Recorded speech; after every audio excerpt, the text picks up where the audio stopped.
Book 15, Mr. Jelly. It really is a pantomime.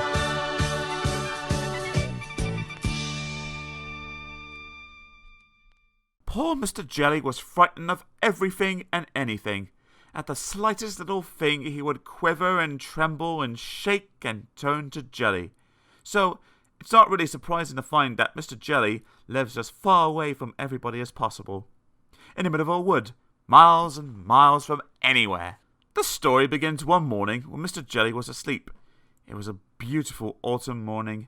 The sun was shining, the leaves on the trees had turned to a glorious red, and the wind stirred gently in the treetops.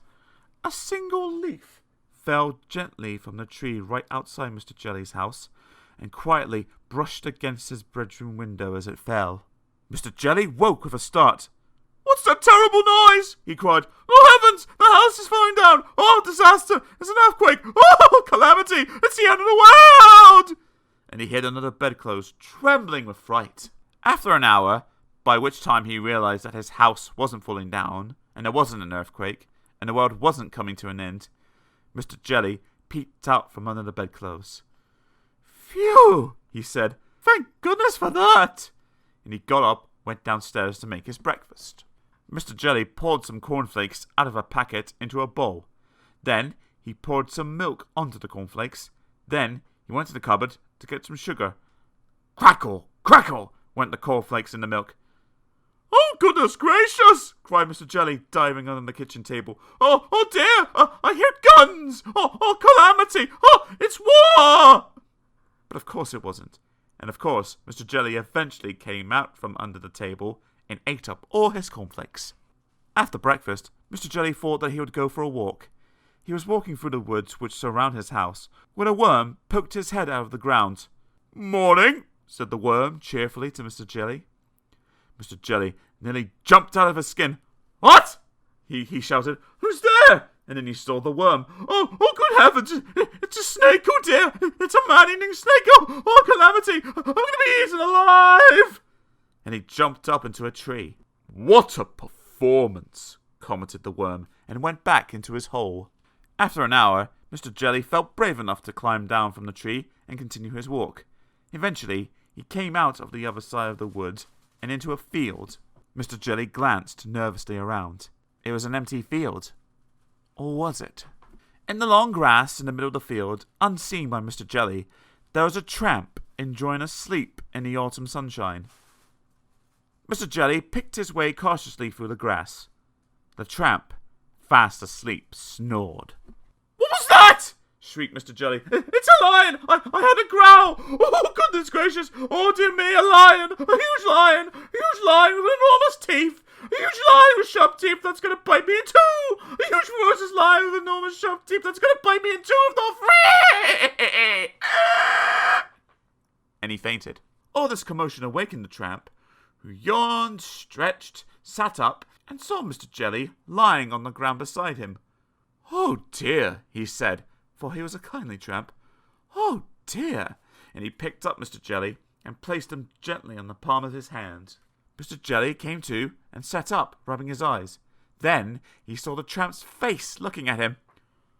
"Oh, disaster!" he screamed. "Oh, calamity! It's a giant, an ogre! Oh, gracious! He's going to have me for breakfast!"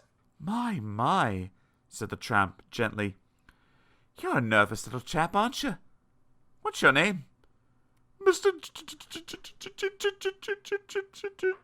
Jelly," stammered Mr. Jelly.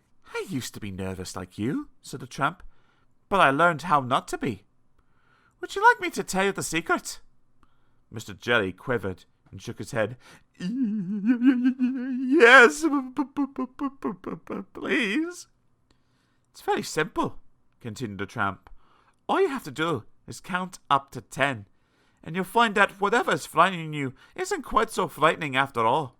Then he set Mr. Jelly gently down on the grass. "Remember," he said to Mr. Jelly, "count to 10. And off he went. Mr. Jelly thought that it would be a very good idea if we went home immediately. Back across the field he went. Back for the woods he went. He was walking through the woods when he stepped on a little twig. Snap went the twig. Mr. Jelly jumped twice his own height in terror. "Oh, what was that?" he shrieked. "That terrible snapping noise! It's a tree falling down that's going to crush me to pieces! Oh, calamity! It's a crocodile hiding in the bushes, snapping his teeth! Oh, disaster!" And then he stopped. He took a deep breath. 1, 2, 3, 4, 5, 6, 7, 8, 9, 10, he said. And then he saw that what had gone snap was a twig. A silly old twig. "Phew," he said. Mr. Jelly had almost reached his house when a leaf drifted gently down from a tree on top of him. "No! Police murder!" he screamed. "I'm being kidnapped! Oh, calamity! It's ruffians with guns! Oh, they're going to..." And then he stopped. He took a deep breath. 1, 2, 3, 4, 5, 6, 7, 8, 9, 10. And then he saw that what had fallen on him was only a leaf. Nothing but a leaf. A stupid red leaf. "It works!" he said out loud in wonderment. And you know, it did work. After that moment, Mr. Jelly became a changed man. Well, you can see that by looking at him, can't you? He never shrieks or shouts or screams or quivers or shakes or trembles anymore. And he never hides under the bedclothes anymore. Well, not very often anyway.